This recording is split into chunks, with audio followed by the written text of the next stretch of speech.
Bonsoir à tous et bienvenue pour une nouvelle soirée de débat consacrée aux élections départementales des 20, c'est ce dimanche, et 27 juin. Avant l'Aude, dans un peu plus de 50 minutes, direction tout de suite le Gard où 46 sièges sont à pourvoir. La gauche dispose d'une majorité relative, 22 élus contre 21 à la droite et au centre, 3 au Rassemblement national.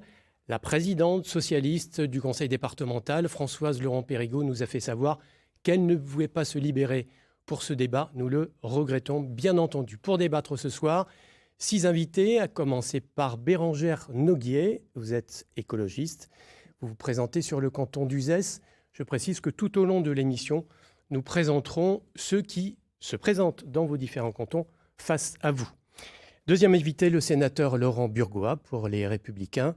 Vous vous présentez sur le canton de Nîmes 3. Christian Bastide pour le Parti communiste. Vous êtes candidat, vous, sur le canton de Nîmes 2. Thierry Procida, centriste de l'UDI. Vous êtes candidat sur le canton de Nîmes 1. Christophe Serre pour le Parti socialiste, candidat sur le canton de Pont-Saint-Esprit. Et puis, pour terminer, le député Rassemblement national, Nicolas Maisonnet, candidat sur le canton de Vauvert. On le sait, nous vivons tous depuis 15 mois au rythme d'une crise sanitaire et économique. Au Conseil départemental du Gard, les dépenses sociales représentent les 2/3 du budget. La marge de manœuvre est donc particulièrement réduite. Cela dit, si vous aviez une idée, une mesure originale et concrète à proposer pour favoriser la sortie de crise, j'allais dire, pour favoriser cette relance, quelle serait-elle, cette mesure ?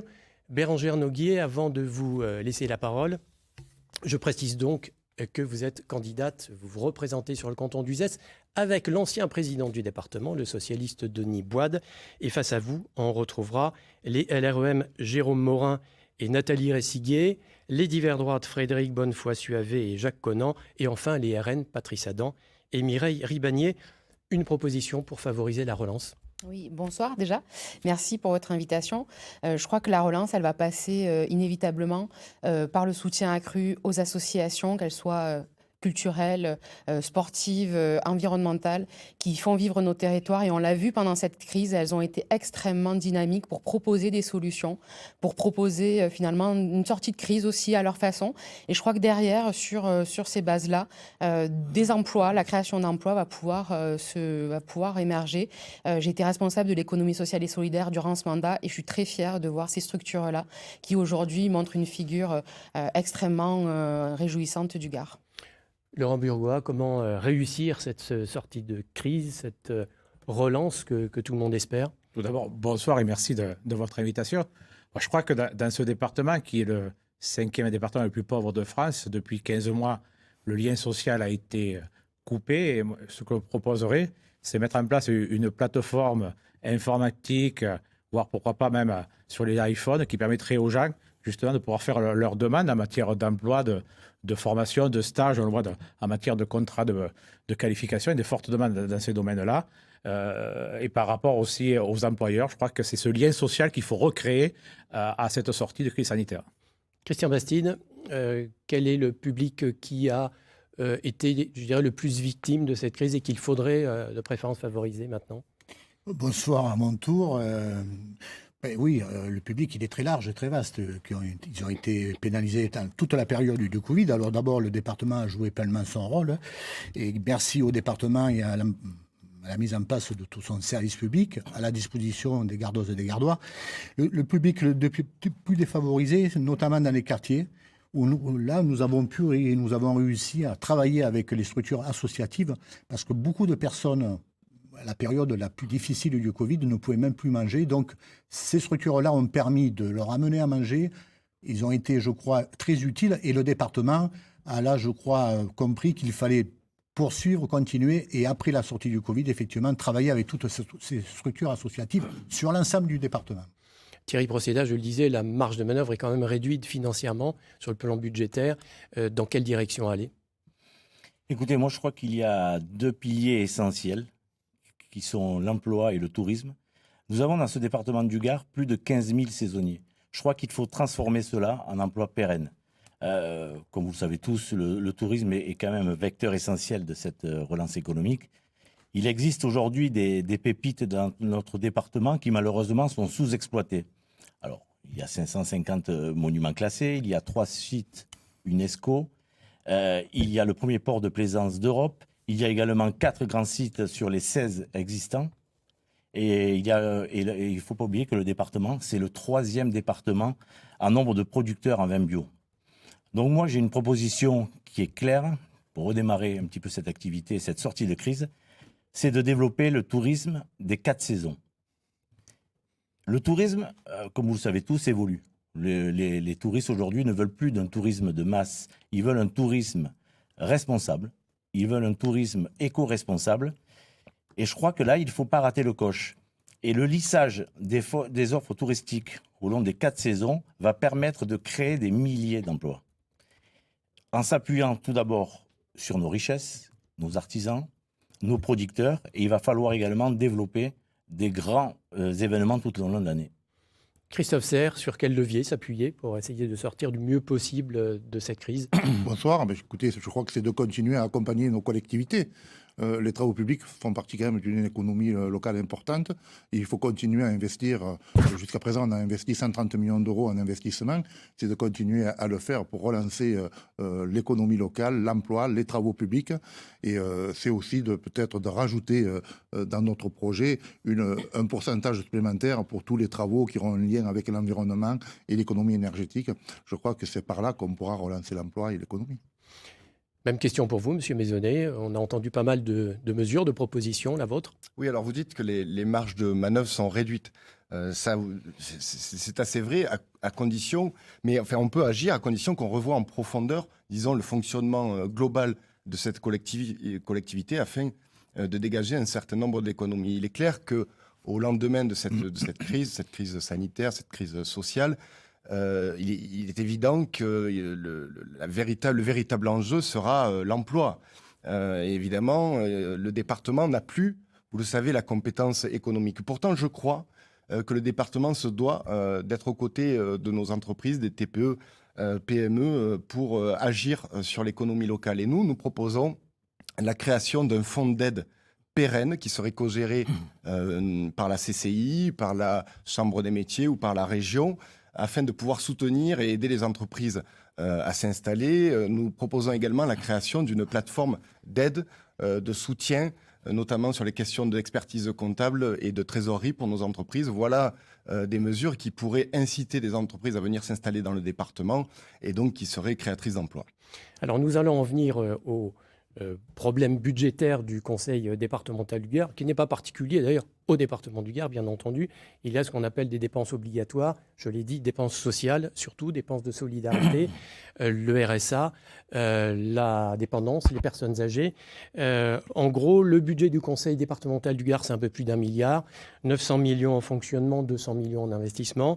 Et la solidarité, c'est à peu près 60%, les 2/3 du total. Donc, la dépendance, par exemple, Bérangère Noguier, jusqu'à quel point le conseil départemental peut se permettre de supporter cette dépense obligatoire?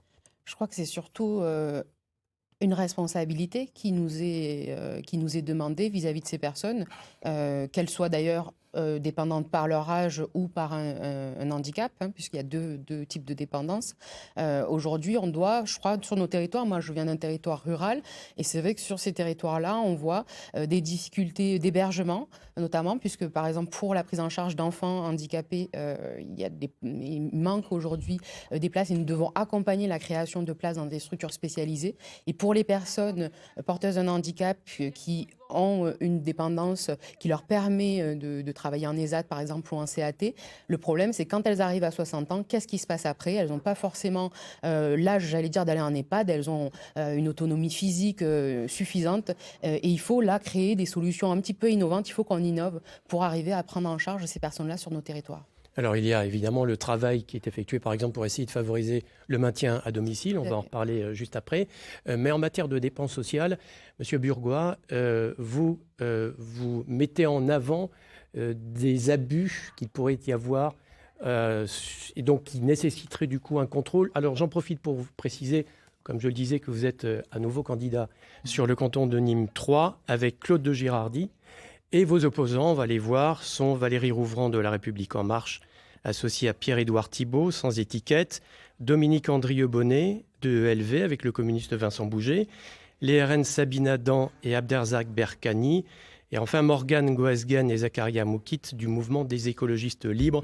Vous prenez donc un contrôle des dépenses sociales pour éviter les abus. Vous pensez qu'il y en a, et beaucoup?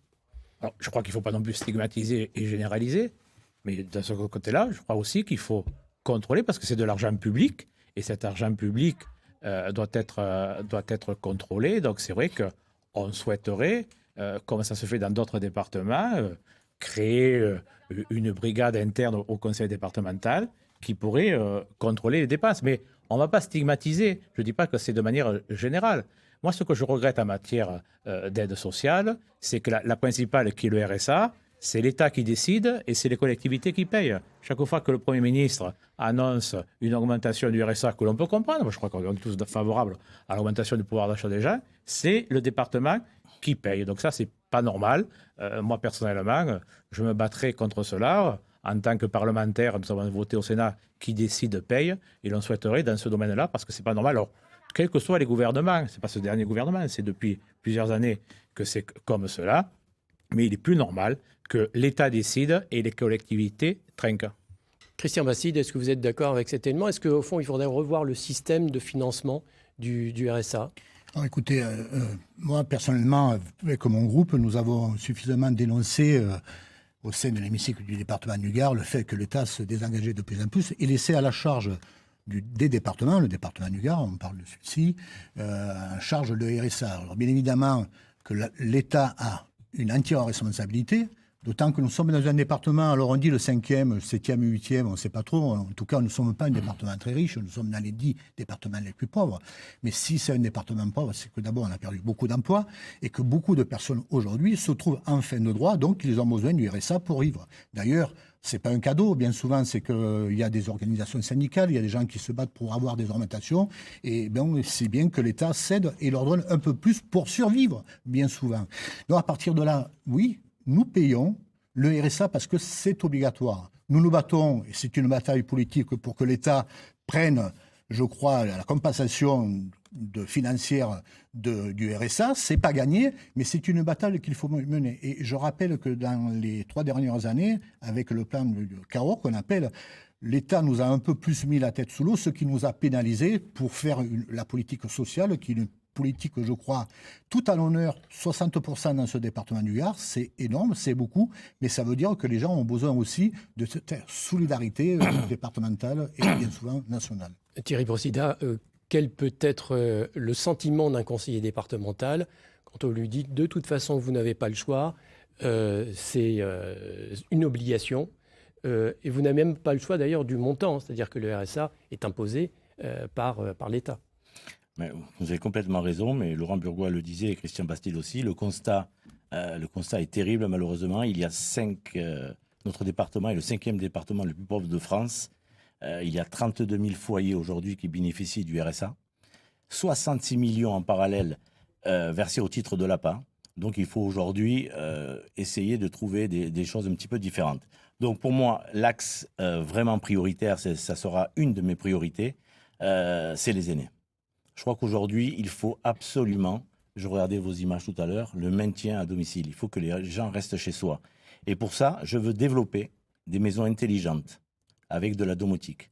Il existe différents capteurs, etc. Alors, je ne vais pas rentrer dans le détail, mais je crois qu'aujourd'hui, on arrive à trouver une solution pour que nos aînés restent le plus longtemps possible à la maison. Je veux également aider l'aide aux aidants, parce que c'est fatigant aussi pour les aidants d'aider les aidés. Et là, il va falloir créer des séjours de répit qui existent plus ou moins, mais là, il va falloir mettre ça dans des centres d'accueil temporaires ou dans des familles agréées spécifiques à ça. Ensuite, important, alors Laurent Burgois en a parlé, c'est une politique sociale, d'une justice sociale à 2 jambes. Il faut aujourd'hui, et c'est vrai que c'est ma bataille depuis une dizaine d'années, lutter contre les fraudes sociales. Et malheureusement, il y en a énormément. Notre sénatrice et députée centriste ont fait une mission auprès du Premier ministre, et c'est vrai que le résultat est exécrable. Donc je crois qu'aujourd'hui, pour lutter contre ces fraudes-là, il va falloir mettre en place un service dédié à cela. Mais parallèlement, il faut aider ceux qui souffrent. Donc ce n'est pas lutter contre ceux qui trichent que ça, mais surtout aider ceux qui souffrent. Parce qu'aujourd'hui, je rencontre en porte-à-porte plusieurs personnes qui malheureusement ne savent pas qu'ils ont des droits ou qu'au niveau administratif, c'est super lourd. Donc il faut vraiment travailler dans ces deux sens. Et cet argent qu'on récupérera, on aidera dans ce sens-là. Et après, il y a un dossier important. Rapidement, pour passer à M. Serre après. Un dossier important qu'on n'a pas évoqué encore, c'est la MDPH. Je crois qu'aujourd'hui... C'est la maison départementale des personnes handicapées. Tout à fait. Donc elle met un dossier MDPH, met 6 mois pour aboutir. Et c'est inacceptable. Aujourd'hui, les familles n'en peuvent plus. Et là, il va falloir vraiment mettre des moyens humains pour régler ce problème. Christophe Serre, vous êtes vice-président délégué à l'autonomie des personnes âgées et handicapées, donc la MDPH, comme on l'appelle, vous connaissez bien. Déjà, qu'est-ce que vous avez à répondre à M. Procida sur ce point-là? Qu'il y ait un délai d'instruction qui soit toujours trop long quand les personnes sont en difficulté, c'est une certitude aujourd'hui. Mais pourquoi? Tout simplement parce qu'en période de confinement, un certain nombre de personnes, de fonctionnaires ont eu le Covid, on a eu un service qui a été restreint, ça nous a causé énormément de retard. La seconde chose, c'est qu'en plus du confinement, il a fallu intégrer dans les MDPH du Gard, mais comme dans toutes les MDPH de France, un nouveau système informatique imposé par l'État. Il a fallu aussi, que le personnel puisse se servir de ce logiciel.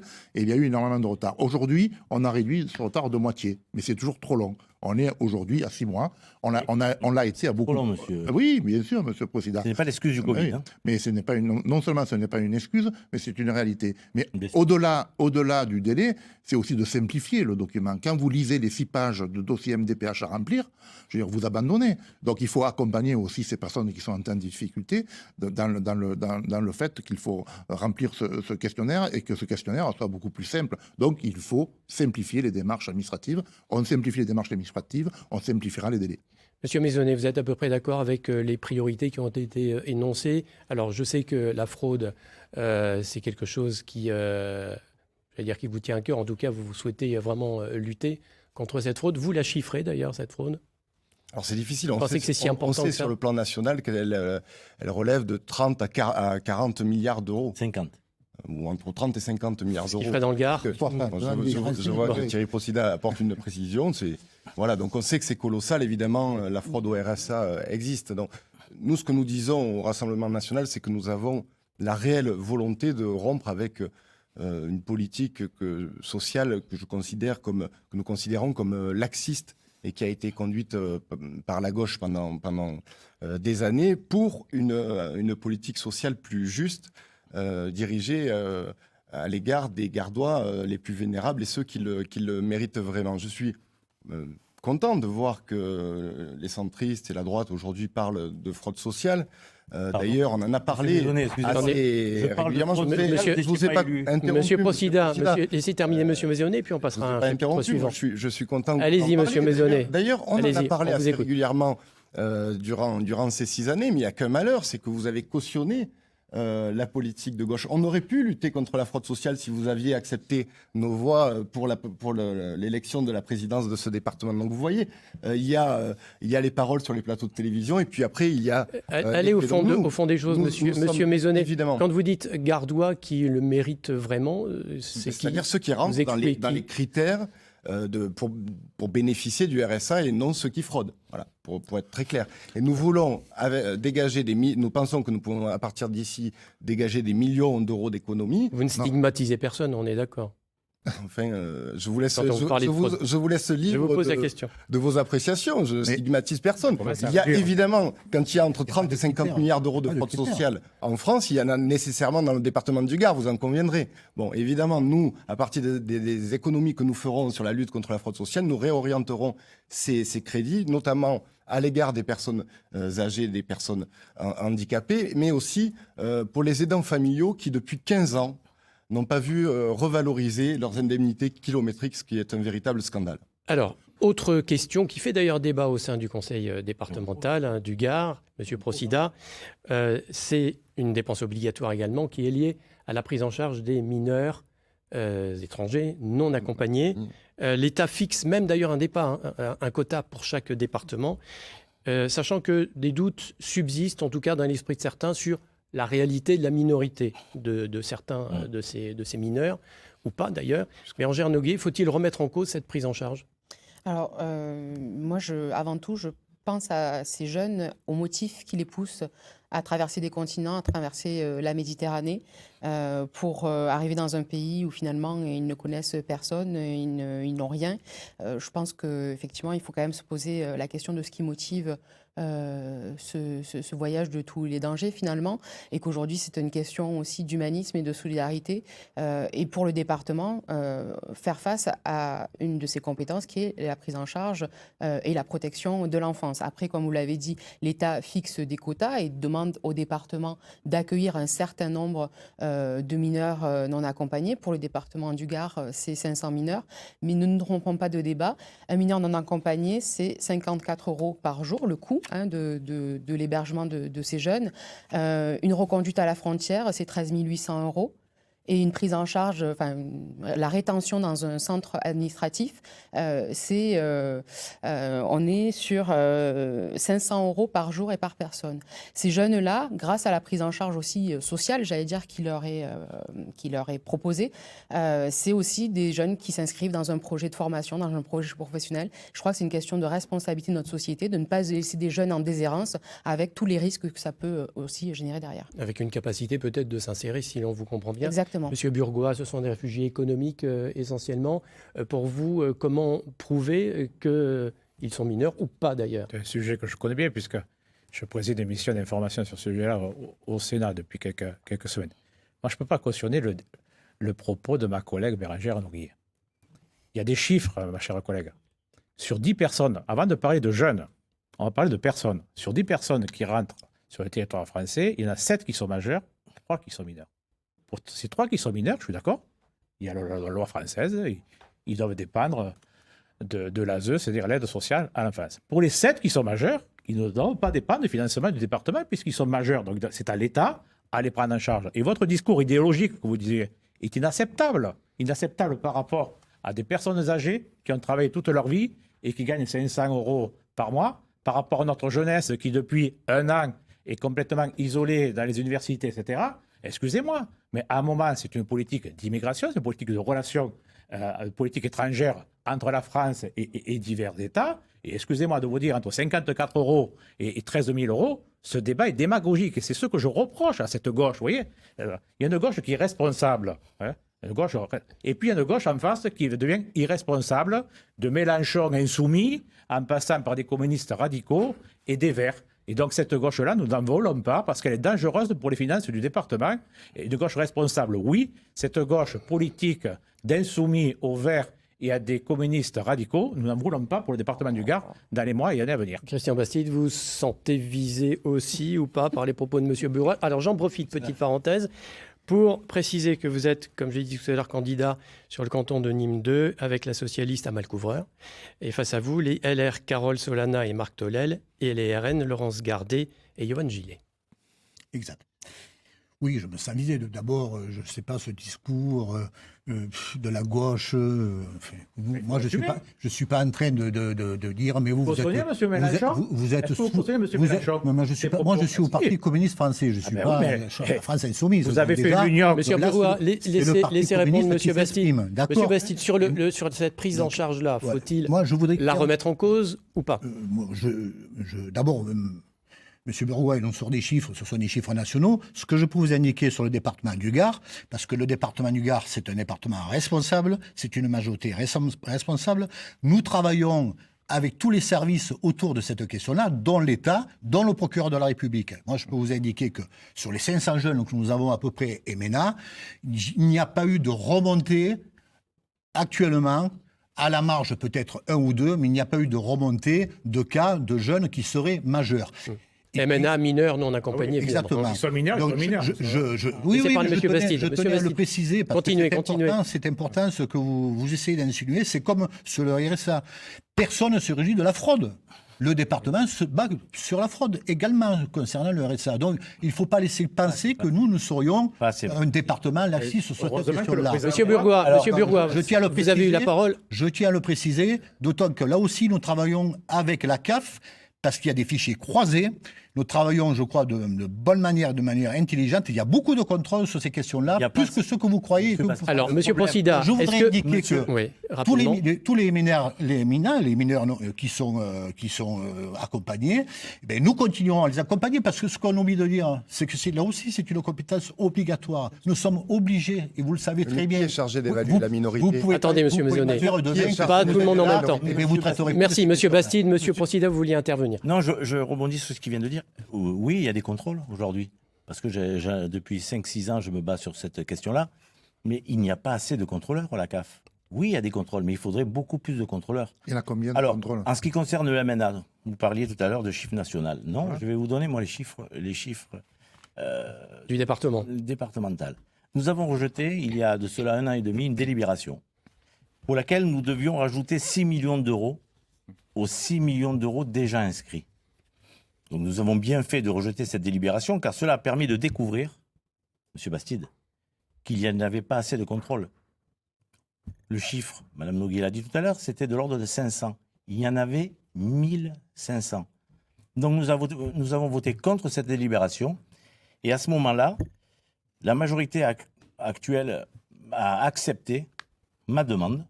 Et j'ai obtenu le fait d'avoir aujourd'hui un comité de suivi et de contrôle. D'ailleurs, c'est William Portal. Donc ça veut dire qu'il y a à la fois des contrôles de la CAF, donc qui dépendent de l'État, oui, et des contrôles du conseil départemental. Contrôle au niveau du MNA, de suivi et de contrôle. Et aujourd'hui, nous tendons vers une amélioration depuis, parce que nous sommes passés de 1500 au chiffre autorisé par l'État de 500. Si on n'avait pas voté contre cette délibération, c'était un laxisme. Même le préfet lui-même, lors d'une interview, a dit qu'il y avait un laxisme au niveau de ce département. Si on n'était pas intervenu, rapidement, Monsieur Procida, si on n'était pas intervenu, il y aurait eu 1500, l'année d'après 200. C'est-à-dire qu'on a mis 6 millions d'euros, on a rajouté 6 millions d'euros, plus encore 6 millions d'euros. Aujourd'hui, vous savez très bien que le financement du département est un financement super serré et super contraint. Donc on n'avait pas la possibilité de ça. Merci. Donc aujourd'hui, grâce à ça, le département va un petit peu mieux, mais par contre, je resterai très vigilant pour qu'on n'assume pas de charges complémentaires. Je vais vous demander des réponses un peu plus courtes, parce que sinon on ne va pas pouvoir traiter de tous les sujets. Monsieur Serre, rapidement, vous parlez carrément de filières qui laissent des mineurs sur des aires d'autoroute. Oui, on a eu à une époque au département du Gard une filière qui laissait des jeunes mineurs non accompagnés sur une aire d'autoroute à Marguerite, pour pas la nommer. Les services de police et de gendarmerie ont fait le nécessaire, et aujourd'hui on est revenu au nombre que l'État nous impose, c'est-à-dire l'accueil de 500 mineurs non accompagnés par an. Déjà. Après, c'est un faux problème. Je veux dire, ma collègue l'a dit, 54 € par jour. On est loin des 40 000 € que le RN annonce au niveau national, parce que c'est 40 000 € dans le Gard, c'est 40 000 € dans les Bouches-du-Rhône, c'est 40 000 € dans la région parisienne. Voilà, on ne fait pas. Pour vous, c'est une dépense. Attendez, Monsieur Maisonnet. Et c'est moins d'1 % du budget. Donc l'État l'impose, nous assumons cette compétence Et vous, ça ne vous pose aucun problème? Il faut accompagner ces jeunes, parce que c'est une compétence obligatoire. C'est de la solidarité, en fait. Tout en ayant le contrôle pour pouvoir le faire. Oui, c'est un geste de solidarité. Tout à fait. D'accord. Monsieur Maisonnet. Moi, j'ai un autre discours. Moi, j'affirme qu'il y a encore du laxisme en matière de gestion et d'accueil des mineurs ou pseudo-mineurs non accompagnés. Et d'ailleurs, on a du mal à comprendre pourquoi le contrôle de minorité de ces individus a été confié à une association dont la présidente est clairement une militante politique de gauche. Nous souhaitons que le contrôle de minorité soit effectué par des fonctionnaires territoriaux neutres. Ça veut dire que si demain vous prenez le contrôle du département, il n'y aura plus de prise en charge, mais sachant que c'est une dépense obligatoire. Ce sont des agents du département, comme dans d'autres départements cela se fait, qui seront chargés du contrôle de minorité. Voilà. Donc c'est vous qui donnerez. Et nous vérifierons aussi, voilà, sur chaque... Ça ne sera pas dirigé de votre part. Pardon, laissez-moi terminer. Laissez terminer, Monsieur Maisonnet, s'il vous plaît. Nous vérifierons systématiquement que dans le fichier national, si l'individu est bien mineur. parce qu'on sait qu'il y a des mineurs ou des personnes qui sont passées par d'autres départements et qui ont déjà été contrôlés majeurs et qui viennent ensuite dans le Gard. Ces agences seront dirigées par des fonctionnaires et pas par des militants politiques. Qu'est-ce que vous voulez dire, monsieur ? Je vous pose la question. Est-ce que que l'agence, dépendant du conseil départemental... Je vous ai dit des fonctionnaires territoriaux neutres. Enfin, je veux dire, qu'est-ce que vous ne comprenez pas là-dedans ?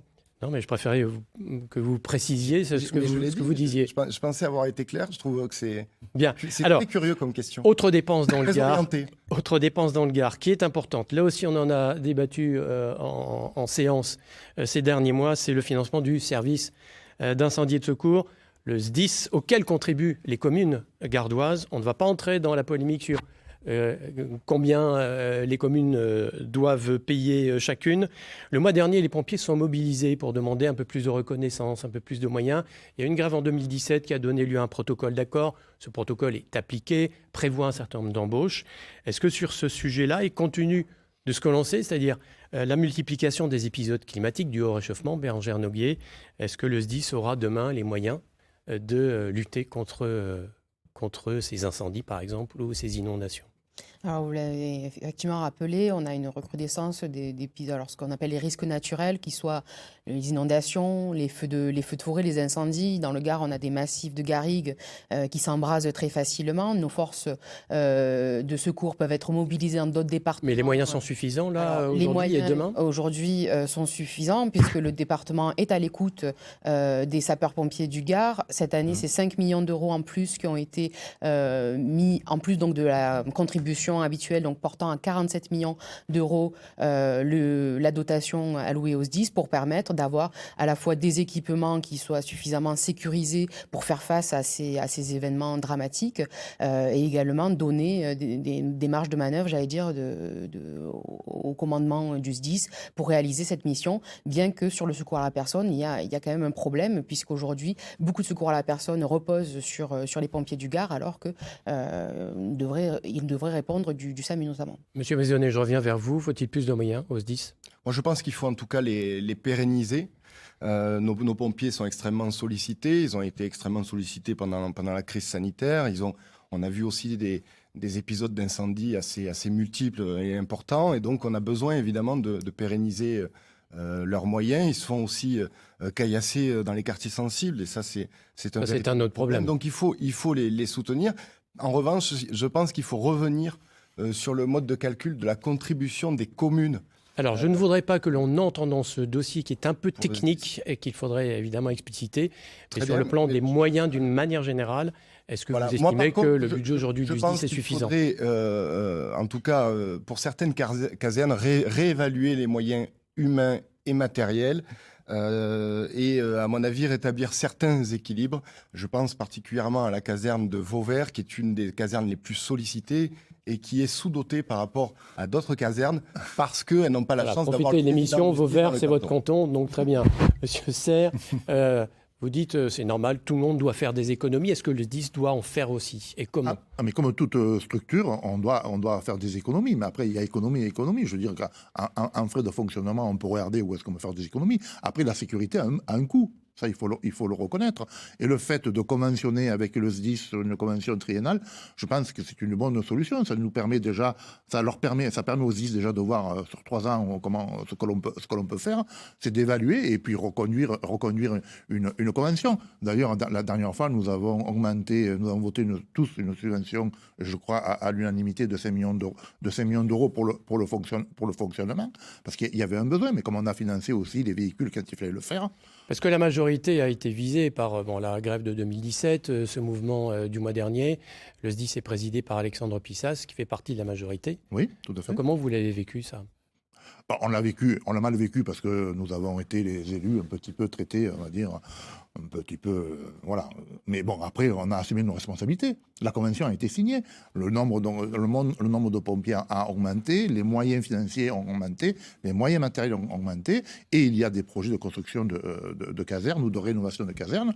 Donc aujourd'hui, on est dans un fonctionnement normal, et puis On fera le point. Ici, on a malheureusement un été. On a les moyens de faire plus. On se souvient de l'été catastrophique à Générac en particulier. Et est-ce que le département a encore les moyens de faire plus? Le département a été présent. Et là, il pourrait l'être encore demain si c'était nécessaire. Je sur pense le plan que financier. les 5 millions d'euros que nous avons votés devraient permettre de passer l'été sereinement en termes financiers. Alors, il y a le budget de fonctionnement, il y a aussi les investissements. Thierry Boursidet, vous êtes candidat sur Nîmes 1 avec la divers droite Audrey Carbeau. Face à vous, les Républicains, Julien Plantier et Sophie Roule. Les RN, Lénie Brito de Souza et Georges Pigeonneau. Marianne Bernet pour Génération.s avec Bruno Vaza de ELV. Et enfin, Jacques Armando et Brigitte Guérin pour Debout la France. Comment équilibrer justement fonctionnement, investissement? Parce qu'il y a aussi besoin d'investir dans du matériel à renouveler. Alors moi, ce que je regrette, je suis bien placé pour vous en parler, parce que je suis administrateur des pompiers. Donc il faut faire une véritable projection budgétaire. Comme tu l'as dit, Bérengère Noguet, 47 millions d'euros. On a commencé par 42 millions d'euros. Puis 47, l'an prochain, ça sera 52 millions d'euros. Donc il y a aujourd'hui un manque d'anticipation de votre majorité. Il faudrait mettre un budget de 60 millions d'euros et s'y tenir. Aujourd'hui, pourquoi il y a des grèves en permanence? Parce qu'il n'y a pas l'argent suffisant. Il n'y a pas l'argent suffisant. Mettez l'argent suffisant dans un premier temps et gérons comme le budget du département du Gard. Le budget du département du Gard, c'est 1 milliard d'euros. On fait avec. Mettons un peu plus d'argent aux pompiers, c'est-à-dire de l'ordre de 60 millions d'euros, et il n'y aura pas de problème de grève aujourd'hui. Christian Bastide, les pompiers ont raison de manifester? Oui, ils ont raison de manifester. Et d'ailleurs, je crois que c'est tout à fait logique que les pompiers demandent d'avoir des primes, par rapport quand il y a eu la crise du Covid, les pompiers, c'était les premiers sur le feu. Donc ils ont pris des risques, c'est tout à fait... Primes dont la revalorisation, faire certaines primes dont la revalorisation a été décidée par l'État. Bien sûr, mais je vais en revenir là-dessus, justement. Rapidement. Oui, mais tout est lié. Le département, c'est le principal financeur des pompiers avec les communes. Je pense que n'importe comment, sur cette question-là, je l'ai déjà dit, l'État ne pourra pas continuer comme ça à se désengager et à laisser au département, aux communes, le soin de régler ces questions-là. Il faut que l'État prenne toutes ses responsabilités, comme il le fait pour les gendarmeries, comme pour l'armée. Voilà. Sinon, on aura chaque année les mêmes problématiques, parce que nous sommes dans un département où effectivement il fait de plus en plus chaud, il y a des accidents, il y a des feux, et donc ils ont besoin de... Je crois que sauver des vies humaines, ça n'a pas de prix. Donc le département sera toujours à leur côté. Monsieur Laurent Burgois, une aide de l'État. Vous voulez répondre, Monsieur Félix? Rapidement, parce que je crois que vous êtes en avance sur les temps de parole. Alors, une aide de l'État, elle est demandée déjà que l'État paye ce qu'il doit aux SDIS. Par rapport à l'Agence régionale de santé, l'État doit 10 millions d'euros qui ne règle pas. Comme le disait avec raison Christian Bastide, par rapport à la prime de feu, tout le monde est d'accord pour que les pompiers aient une prime de feu. Le ministre de l'Intérieur décide d'augmenter de 25% la prime de feu, coût supplémentaire pour le SDIS du Gard, 1,2 million de plus. Qui a payé? Le département du Gard et les communes. C'est inadmissible, cela. Si l'État décide, l'État paye. Et je suis désolé de dire, avec tout le respect que je dois aux préfets, quels que soient les préfets. Donc le sénateur que vous êtes peut très bien faire cette demande auprès du gouvernement. Une réflexion à mener d'un point de vue national là-dessus. Moi, je le dis maintenant, je crois qu'il faut un salaire qui décide, paye. Et avec tout le respect que j'ai pour la fonction de préfet, mais excusez-moi, l'État ne met pas 1 euro dans la fonction du SDIS, et c'est le préfet qui décide des fois, qui donne les orientations, et de surcroît de manière humoristique, après une grève, celui qui est invité à la paella, sur l'avenue Feuchère, et nous les élus, on est vilipendés. À un moment, il faut être juste. Avenue Feuchère, à Nîmes, je précise, bien sûr. Alors, il y a un sujet qui est en revanche là, mais vous allez peut-être dire que l'État ne fait pas son travail, mais qui semble peut-être plutôt vous unir, c'est le projet de Rocade Nord. Donc j'explique en 2 mots. Il s'agit de désengorger la circulation de la nationale 106 en arrivant au nord de Nîmes, donc en venant d'Alès, et pour contourner Nîmes et rejoindre l'autoroute A9, évidemment surcharger ces accès nord, en particulier en début de journée, mais pas seulement. Bérengère Noguet, ça fait 15 ans que l'on parle de ce projet. Où en est-on aujourd'hui? J'ai l'impression que c'est plus facile de construire des voies vertes aujourd'hui. Oui, vous avez raison. On a des grands projets routiers qui peinent à trouver aussi des financements de l'État. On est sur des projets d'ampleur qui nécessitent à un moment donné que tout le monde se mette autour de la table. Vous parlez de la 106, moi je l'emprunte tous les jours. C'est devenu impossible pour toutes les personnes qui habitent en Gardonninque notamment. Vous parliez de voies vertes. Moi, je crois que la solution qui doit être trouvée doit comprendre tout un maillage très fin de notre territoire Sur Saint-Geniès-de-Malgoirès, on a un pôle multimodal qui permet aux habitants à la fois de gagner en qualité de vie, puisqu'on ne prend plus la voiture, il n'y a plus ce stress justement de la 2x2 voies. On permet d'économiser, puisque l'employeur peut prendre en charge une partie du transport ferroviaire. Et pour l'environnement, c'est quand même des voitures qui sont mises en moins sur la route.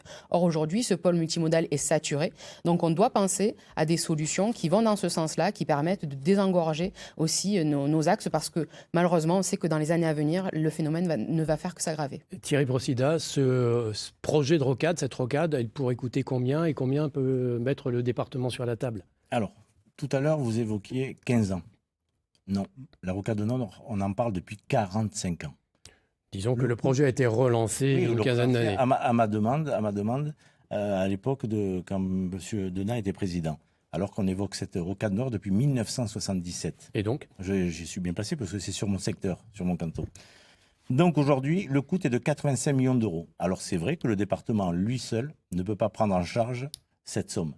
Et j'ai demandé à la présidente du département de rencontrer la présidente de région pour qu'on puisse l'intégrer dans le plan État-région. A priori, ça a été accepté. Donc j'ai invité la dernière fois les différents présidents de comités de quartier de mon secteur. Et on nous a annoncé que les premiers coups de pelle auront lieu en 2024. Écoutez, nous sommes vigilants, on va attendre, mais on souhaite en tout cas cette rocade Nord. Et on n'a pas évoqué non plus le contournement ouest, parce qu'il faut que les deux soient menés de concert. Laurent Burgois, c'est votre avis aussi? Oui, de toute façon, il faut mener de concert la rocade ouest, qui, avant tout, l'attrait de la rocade ouest, c'est désenclaver le bassin alésien, parce que là, on parle de beaucoup de... Pour le département du Gard, cette rocade ouest est importante pour désenclaver le bassin alésien, mais elle ne sera pas la seule solution pour on va dire, l'agglo de Nîmes, où il faut la rocade nord. Et là aussi, il faut un partenariat entre l'État et toutes les collectivités, région, département, agglo. Moi, ce que je regrette d'un point de vue national, c'est qu'il y a eu un portage politique de parlementaires à l'époque. Je passe, et je vais citer divers noms qui ne sont pas forcément de ma famille politique. Max Roustan, Patrick Malavieille, Fabrice Verdier. Je regrette que la députée LREM actuelle n'ait pas porté ce dossier-là d'un point de vue national et ce retard. Donc, à un moment, je crois qu'il faut que les collectivités, on prenne le dossier. Écoutez, si l'État ne sait pas faire, ben nous, les collectivités, on saura faire au moins qu'ils nous financent. Christophe Serre, est-ce que effectivement le conseil départemental sait faire?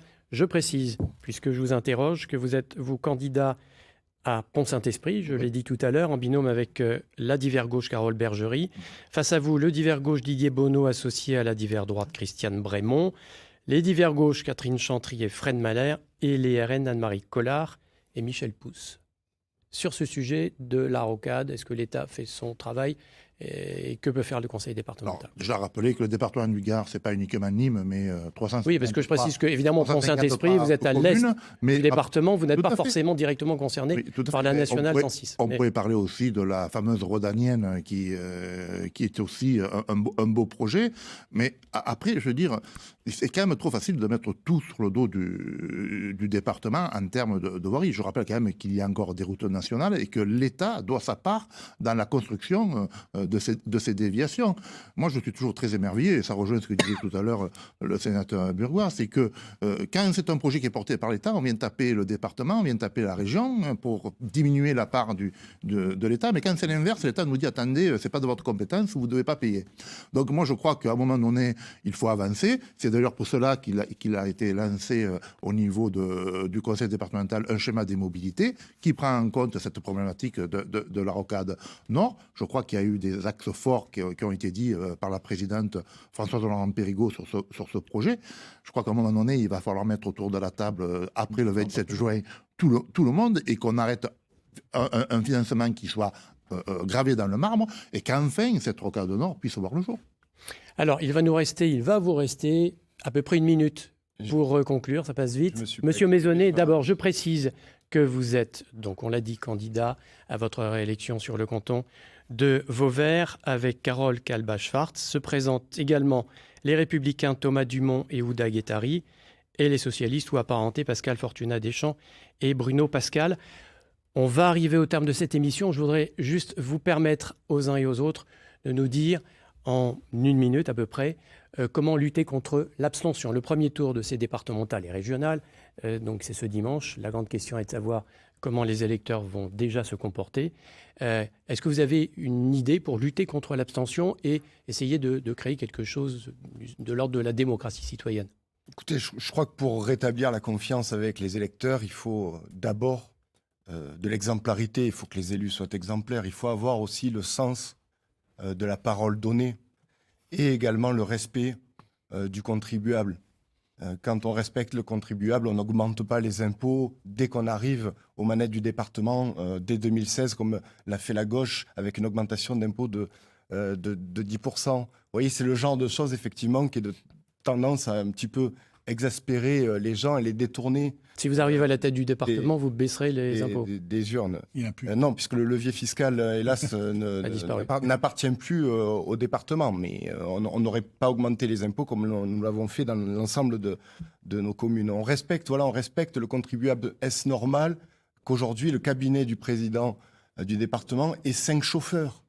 Un superviseur pour les 5 chauffeurs. C'est le rapport de la Chambre régionale des comptes qui le dit. 20 personnes au cabinet chargées des relations publiques. C'est 1 million d'euros par an, le cabinet du président. Est-ce normal? Voilà, tout ça est bien évidemment de nature à détourner les électeurs. Et puis, il faut de la clarté, de la visibilité. Il faut rompre avec le millefeuille territorial. Il faut revenir à l'échelon de On a bien compris. Merci, le département. merci Monsieur Maisonnet. Monsieur Bastide. Super projet. Non, c'est des fois... Et vous, le vôtre, hein. Alors, vous avez 1 minute. Par rapport à cette question-là, c'est une vraie question parce qu'on est tous, on fait tous aujourd'hui, nous sommes en campagne, on se rend bien compte qu'il risque d'y avoir un taux d'abstention assez élevé. Moi, j'aurais tendance à m'adresser d'abord aux Gardoises et aux Gardois, bien évidemment, il y en a 750 000, mais m'adresser à tous les salariés, à toutes les personnes qui bénéficient directement ou indirectement des aides du département, et elles sont nombreuses, et des aides qui sont des aides... Et vous leur diriez quoi? Que vous avez besoin de services publics. Et le département, c'est un grand service public avec à sa disposition, pour leur disposition, 3700 personnes qui travaillent tous les jours pour essayer de trouver des solutions à leurs difficultés. Donc oui, c'est important de se dépasser le 20 et le 27 pour voter pour les candidats de la majorité qui sont des candidats de la gauche rassemblée. Et j'insiste, c'est une responsabilité d'être... Merci. D'avoir toute la gauche avec nous, écologistes et citoyens. Monsieur Procida, et vous avez 1 minute, je vous le précise, oui, parce que vous êtes bavard. Je suis bavard, oui, c'est vrai, mais écoutez, je suis très inquiet. Il y a 15 jours, lors de l'élection législative sur Paris, 16% de participation. Et là, dimanche? Est-on légitime avec 16%? Je ne crois pas. Donc aujourd'hui, je fais du porte-à-porte et je pense que les gens vont peut-être plus se mobiliser. C'est vrai qu'ils attendent, ils sortent d'1 an et demi de pandémie et ils ont envie de parler. Quand je suis aux portes avec eux, ils ont envie vraiment de pouvoir redébattre et c'est vrai que ça touche. Alors aujourd'hui, c'est vrai qu'il faut redonner confiance aux électeurs et redonner confiance aux électeurs, il faut que les élus leur ressemblent. C'est-à-dire qu'il faut qu'ils soient proches d'eux. Voilà. Et ça, aujourd'hui, malheureusement, pas tous les élus sont proches, ils restent dans leur tour d'ivoire. Donc cette élection est super importante pour nos départementaux. Pourquoi? Merci. Oui, non, mais pourquoi? Merci. Parce que premièrement, on s'occupe du quotidien social. On l'a vu au cours de cette émission. Route, pompiers, collège et personnel. Madame Noguier. Oui, alors sur la question de l'abstention, malheureusement, on est tous d'accord sur ce plateau pour dire qu'on ne va pas régler la question en une semaine. C'est un problème de fond qu'il va falloir travailler dans les années à venir. Je crois que la concertation des citoyens, les remettre au cœur des décisions qu'on doit prendre, leur demander de quoi avez-vous besoin et comment nos politiques peuvent s'adapter au mieux possible et être le mieux comprises.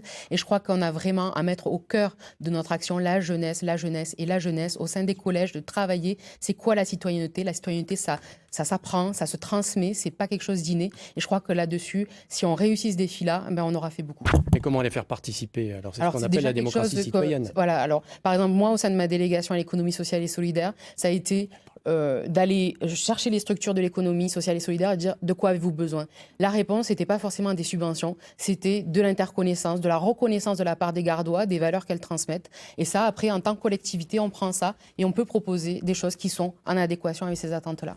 Monsieur Serre, si la majorité sortante est réélue à la tête du conseil départemental du Gard, est-ce que vous modifierez certains aspects de la politique? Qu'est-ce qui pourrait changer pour que dans 6 ans, on ait une participation Vous savez, avec des si, on changerait le monde.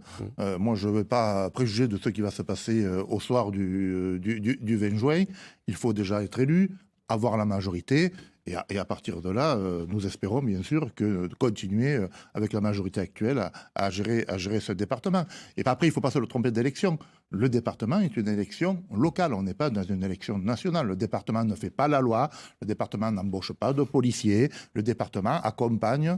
Et le département a quand même le département des compétences. Donc vous avez nécessairement un projet, des choix que vous feriez demain si vous restez à la tête de ce département. Je crois qu'on a un beau projet qui a été validé par l'ensemble de la majorité et de nos partenaires. C'est d'apporter plus de proximité. Pourquoi ? Parce qu'on l'a vu pendant ces périodes de confinement et de la Covid. Donc on veut mettre le service du département au plus proche de l'usager en créant les maisons départementales de territoire. C'est-à-dire qui fonctionneraient comment ? Avec des agents, bien sûr. Une maison par territoire ? Territoire. Alors, territoire ne veut pas dire spécialement par canton, mais par territoire. Si on prenait l'exemple du Garaud-Danien, à Bagnols-sur-Cèze, il peut y avoir une maison du territoire qui puisse accompagner à la fois les usagers et les élus dans leur démarche. Quel serait son rôle, cette maison ? Son rôle, c'est aussi la proximité et décentraliser les services du département. Y compris dans les zones rurales, qui sont souvent les oubliées. Surtout dans les zones rurales. Monsieur Burgoa, à vous de conclure.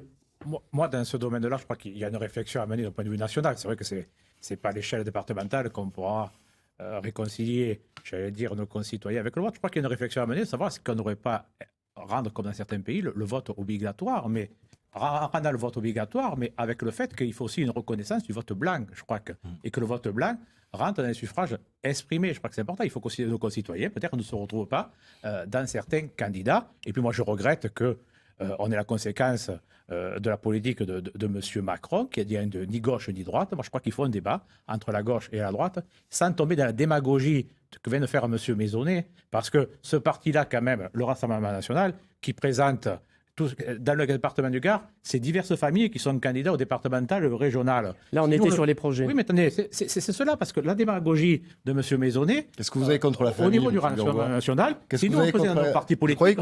Laissez parler M. Burgoa. Et qu'en matière... Maisonnet, en matière de collaborateurs, on n'a pas de leçon à recevoir de la part de votre parti quand on voit ce qui a pu être fait au niveau du Parlement européen.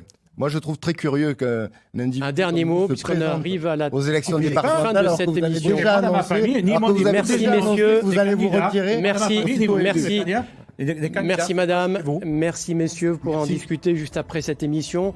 Je rappelle que dans une seconde, nous nous intéressons au département de l'Aude avec une émission spéciale, un débat présenté par Olivia Boisson. Et n'oubliez pas, dimanche soir, grande soirée électorale sur France 3. Très bonne soirée à tous. Merci.